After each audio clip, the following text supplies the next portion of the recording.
अगर मुझे अकेले ही रहना है तो ऐसा ही सही। अब ये जो ऐसा ही सही है, इसको इंग्लिश में कैसे कहेंगे? वो रातों रात छा गया, रातों रात फिल्म इंडस्ट्री में छा गया, रातों रात मशहूर हो गया। अब ये जो रातों रात छा गया, इसकी इंग्लिश क्या होगी? धुरंधर मूवी ने फिल्म जगत में तहलका मचा दिया। अब तहलका मचा दिया, इसको हम इंग्लिश में कैसे कहेंगे? तो ये वीडियो ठीक वैसा ही है, छोटा पैकेट बड़ा धमाका। ये आपकी इंग्लिश को नेक्स्ट लेवल तक ले जाएंगे और उसे बहुत ही दमदार बनाएंगे। आइए वीडियो को शुरू करते हैं। ये 10 एक्सप्रेशन समझेंगे आप। ये फर्स्ट एक्सप्रेशन है सो बी इट। अब सो बी इट इसका मतलब होता है ऐसा ही सही। यानी अब ये है तो ठीक है, ऐसा ही सही। यानी आपने उस परिस्थिति को, उस स्थिति को एक्सेप्ट कर लिया। भाई है तो है, ऐसा ही सही। जैसे देखो कि they don't like my decision, so be it. They don't like my decision यानी उन्हें मेरा फैसला पसंद नहीं, तो फिर ऐसा ही सही। ठीक है, आपने एक्सेप्ट कर लिया, कोई बात नहीं, पसंद नहीं है, नहीं है, सो बी इट, ऐसा ही सही।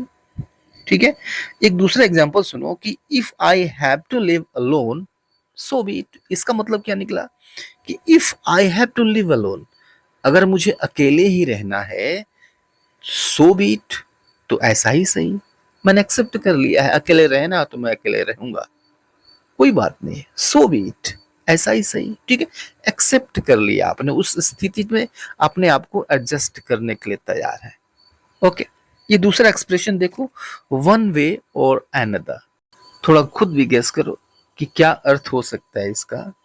इसका मतलब निकलेगा किसी न किसी तरह से, जैसे भी हो या फिर कैसे भी करके, वन वे और अनदर, यानी इस तरह से नहीं तो उस तरह से, यही मतलब निकल रहा है ना।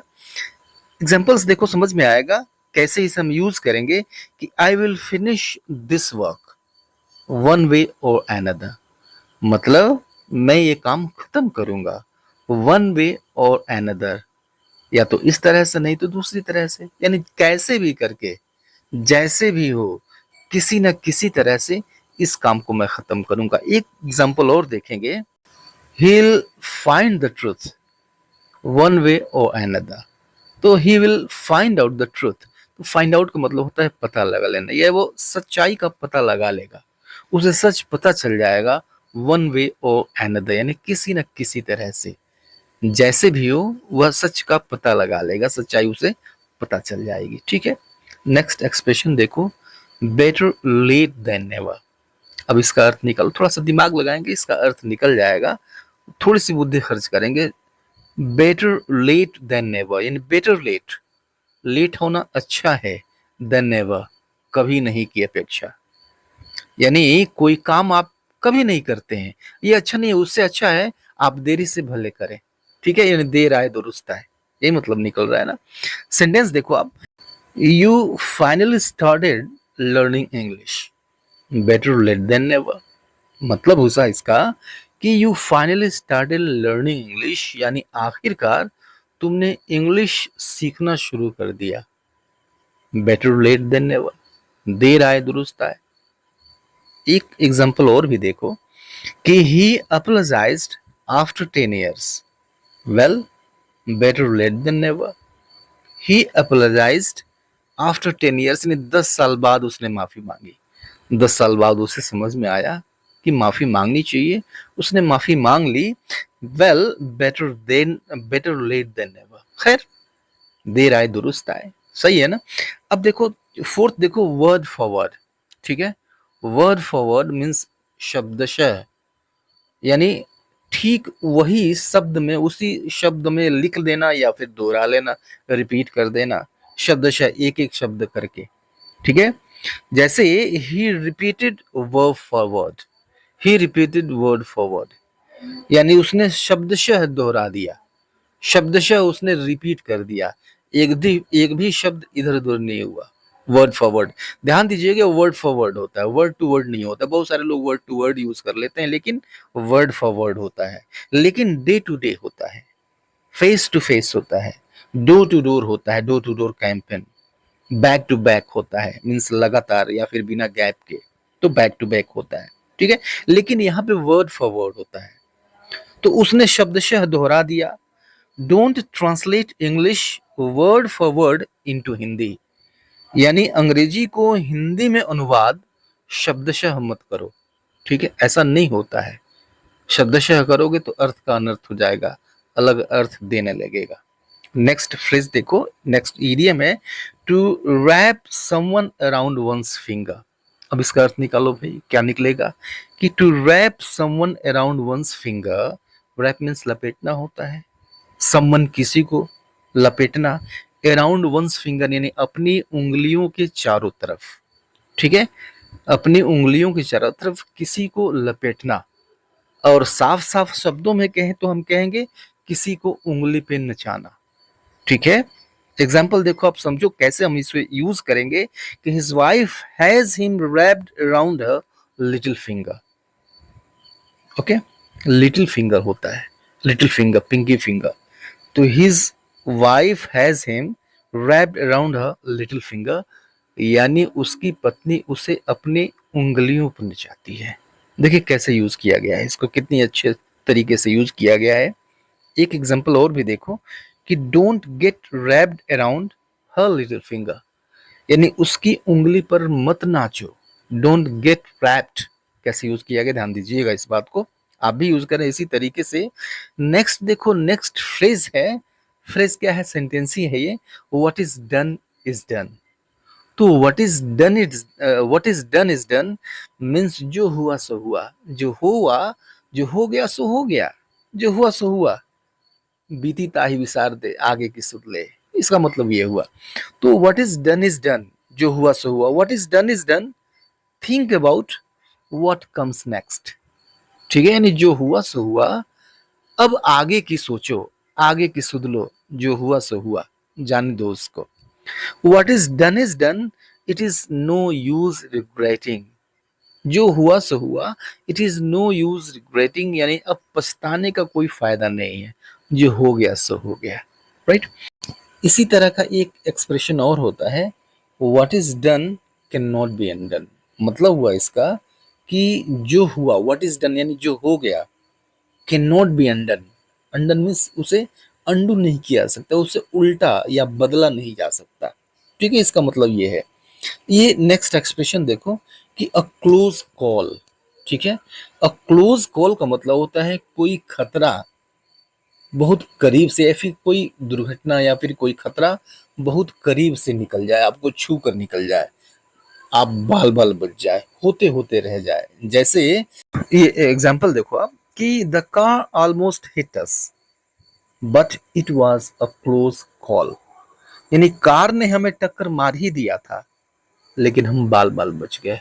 It was a close call, we had a close call, we had a close call means हम बाल बाल बच गए। तो क्लोज कॉल मीन्स होता है कि बाल बाल बच जाना, कोई दुर्घटना या फिर कोई अनहोनी होते होते टल जाए। ठीक है, सही बात है। तो क्लोज कॉल कह लीजिए या फिर क्लोज शेप कह लीजिए, दोनों चलता है, क्लोज कॉल, क्लोज शेप। ठीक है, नेक्स्ट देखो आप, टू टेक समवन और समथिंग बाय स्टॉर्म, यानी किसी जगह पे या फिर किसी क्षेत्र में तहलका मचा देना, धूम मचा देना। सही बात है। जैसे कि धुरंधर movie took the film industry by storm. ठीक है, तो टुक द फिल्म इंडस्ट्री कहाँ पे धूम मचाई भाई, तो फिल्म इंडस्ट्री में। यहाँ पे टुक के बाद, टेक के बाद हम जिस जगह पे, जिस क्षेत्र की चर्चा हो रही है, जिस जगह की चर्चा हो रही है, उसकी इंग्लिश रखते हैं धुरंधर movie took the film industry by storm, यानी धुरंधर मूवी ने फिल्म इंडस्ट्री में तहलका मचा दिया या फिर धूम मचा दिया। एक ही बात है, धूम मचा देना, तहलका मचा देना। एक एग्जांपल और देखो कि he took the social media by storm, मतलब हुआ इसका कि उसने सोशल मीडिया में तहलका मचा दिया।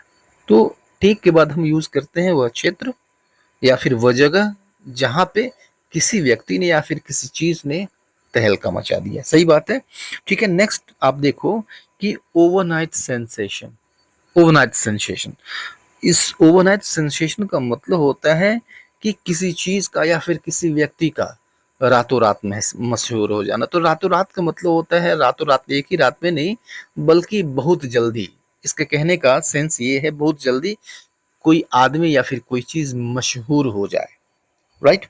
जैसे देखो, the young singer became an overnight sensation, यानी वह युवा गीतकार रातों रात छा गया, मशहूर हो गया।